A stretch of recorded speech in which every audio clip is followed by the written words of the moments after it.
Pora na ostatnią część Highlight Reel BTS, aczkolwiek wszyscy dobrze wiemy, że po pojawieniu się trzeciej części, dzień później pojawiła się też czwarta, będąca zlepkiem poprzednich trzech, z dodatkową narracją Jina, dlatego też stwierdziłam, że ja połączę te dwa filmy, ale zarazem je podzielę, ponieważ tego wszystkiego jest naprawdę mnóstwo. Ten trzeci film wniósł wiele do teorii i wiele zostało wyjaśnione, dlatego też połączę to w całość, ale podzielę ze względu na członków, po prostu chciałabym to podzielić na członków, więc w tej części omówię tylko dwa paringi, a w następnej całą resztę. Zaczynamy!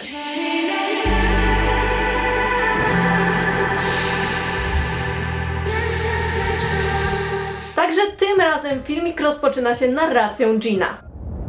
돌이켜보면 난 알고 있었다.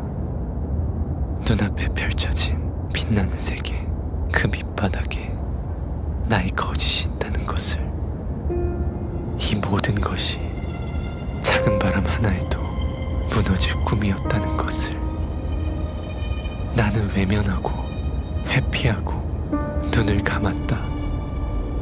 두려웠다. 나 자신으로는 사랑받을 자신이 없었다.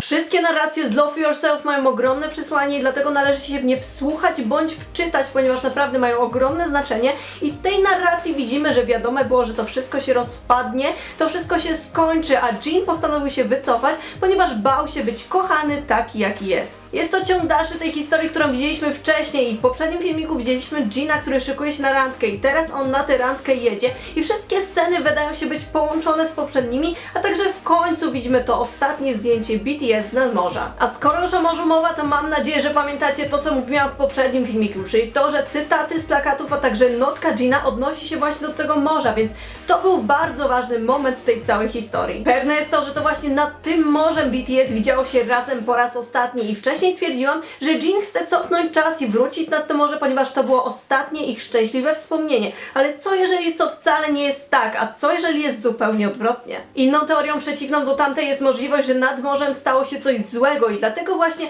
Jin chce wrócić nad to morze, chce cofnąć się w czasie i to naprawić. Być może po powrocie z nadmorza wszyscy zostali całkiem sami, ponieważ zdarzyło się coś, co ich rozdzieliło i powiem szczerze, że ta teoria staje się coraz bardziej popularna, aczkolwiek głównym pytaniem jest to, co się wydarzyło nad tym morzem i ja mam ogromną nadzieję, że dowiemy się już w comebacku. Wracając do filmu i ogólnej symboliki, ostatnio was spytałam, czy te dziewczyny są prawdziwe, czy być może są jednak pod świadomością chłopaków. I za jedną i za drugą teorią stoi masa argumentów, a ja postaram się analizować sytuację na dwa sposoby. Zacznę od tego, że te dziewczyny mają symbolizować innego członka, z którym parowana jest dana osoba w teledysku i na plakatach i dlatego też na przykład dziewczyna Siugi będzie odnosić się do Jungkooka. Na pierwszy ogień dam sceny z V, ponieważ wydają się najbardziej znaczące i wręcz ociekają symbolami i generalnie można by było uznać, że V po prostu maluje graffiti na przystanku autobusowym. Zauważa to policja i zaczyna się pościg, ale wszyscy dobrze wiemy, że teledyski BTS wcale nie są takie proste, więc przyjrzyjmy się sytuacji dokładniej. Tak jak już wspominałam, V maluje graffiti na szybach przystanku autobusowego i sam fakt robienia graffiti wydaje nam się dobrze znany, ponieważ V zawsze robi graffiti, ale tym razem powinniśmy przyjrzeć się samemu przystankowi. W lewym górnym rogu tego przystanku widzimy napis, który już nam jest doskonale znany, bo jest to napis I'm fine, który wcześniej widzieliśmy na plakacie Rap Monstera i V, tyle że był odwrócony do góry nogami, ponieważ ten napis to było Save Me, także w tym przypadku, jeżeli odwrócimy ten przystanek do góry nogami, mamy Save Me. Napis I'm fine możemy także zauważyć mniej więcej po środku tego przystanku, co wygląda jakby V usilnie próbował wmówić komuś i wmówić także sobie, że wszystko jest w porządku. Inne ważne napisy rzucające się w oczy znajdują się po środku tego przystanku, są kolorowe i są to napisy won't trust, can't trust i don't trust, czyli nie zaufam, nie potrafię zaufać i nie ufam. I te napisy też dobrze znamy, ponieważ widzieliśmy je w scenie w łazience w japońskiej wersji do Run. Ewidentnie odnosi się to do jakiegoś konkretnego wydarzenia i konkretnej osoby i zakładając, że dziewczyna V symbolizuje Rap Monstera, te napisy także będą się odnosić do niego. Poza skojarzeniami z prologu i Run, gdzie V robił graffiti, może nam się także kojarzyć budka telefoniczna z Reflection, Stigmy czy japońskiego Run, a jak dobrze wiemy, po pierwsze V dzwonił do Rap Monstera po popełnieniu zbrodni, a po drugie budki telefoniczne pojawiły się w obu short filmach, czyli były połączone. Potwierdzenie na to, że było to skierowane do Rap Monstera widzimy w momencie, kiedy on wysiada z autobusu i zatrzymuje się, by przeczytać właśnie te same napisy na tym samym przystanku autobusowym. W momencie, kiedy V robi graffiti, pada na niego światło z wozu policyjnego tego. Jako że dziewczyna obok tylko i wyłącznie siedzi na niego patrzy, ta scena odnosi się do bardzo podobnej sceny z Vi i Rap Monsterem, szczególnie, że ta dwójka po chwili razem ucieka. Vi niestety zostaje złapany i takie sceny także już widzieliśmy zarówno w Run, jak i w Stigmie, gdzie także Vi został oświetlony przez reflektory. Ale pora poteoretyzować. Vi zabił swojego ojca, żeby chronić swoją rodzinę i w momencie, kiedy to zrobił, zadzwonił do Rap Monstera po pomoc, jednak ten prawdopodobnie nie odebrał tego telefonu, na co potwierdzenie mieliśmy w Reflection. Na plakacie promocyjnym Love Yourself Vi i Rap Monstera część Rapmona jest do góry nogami, w dodatku jest ciemna, ale to, na co warto zwrócić uwagę, to oczywiście napis Save Me, który po odwróceniu plakatu do góry nogami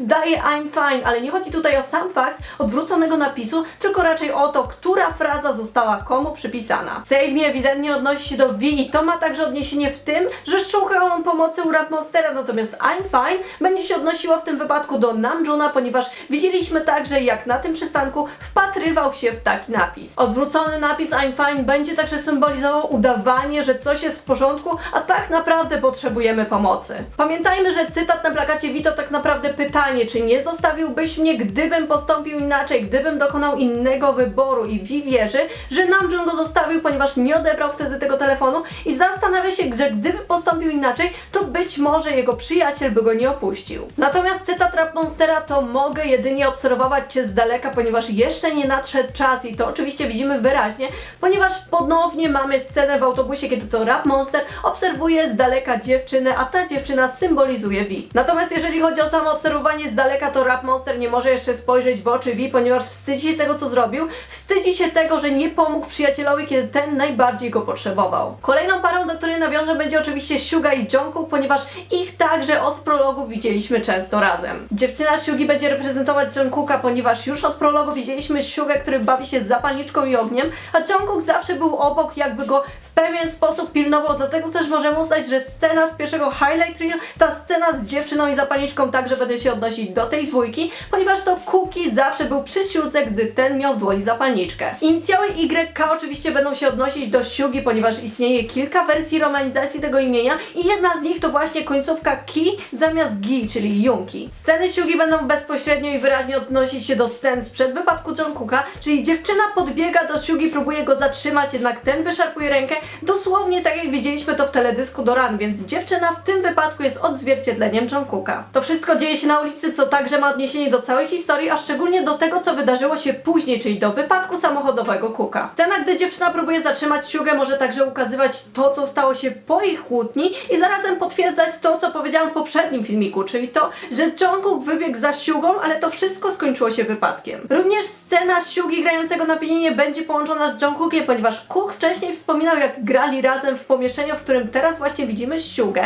Jeżeli chodzi o samego Sugę i pianino, to jest to dość częsta scena, którą widzieliśmy w teledyskach, ale i Jungkook na nim grał w teledysku do Danger, a koniec końców je zniszczył. Ale także w First Love i w Begin widzieliśmy pianino w ogniu. W scenach z Jungkookiem natomiast widzimy ogromną zmianę. Nie jest już na wózku, ani nie chodzi o kulach, czyli czuje się dużo lepiej, idzie korytarzem, ma w dłoniach, ściska bukiet gipsówki zwanej również łyżczcem, o której wspominałam przy okazji omawiania plakatów. Możemy uznać, że Cookie zamierza zanieść te kwiaty do dziewczyny, która reprezentuje Suga. Dlaczego? Otóż oprócz miłości w każdej postaci, także przyjacielskiej, łyżczec symbolizuje chęć odzyskania kontaktu z tymi, na których nam zależy. To też odnosząc się do tej symboliki tych kwiatów, Jungkook będzie chciał odzyskać kontakt z Sugą po ich kłótni i po wypadku. Jednak widzimy Jungkooka z bukietem tych kwiatów stojącego przed pustym łóżkiem, czyli nie ma tej dziewczyny, a w domyśle Suga go opuścił. Chęć odnowienia kontaktu z Sugą będzie oczywiście odnosić się do cytatu na plakacie Jungkooka, czyli dzień, w którym chcę uciec do miejsca, gdzie wciąż zabiera mnie moje serce, czyli serce Jungkooka wciąż chce wrócić do jego przyjaciela, ale Suga nie chce odnowić tego kontaktu,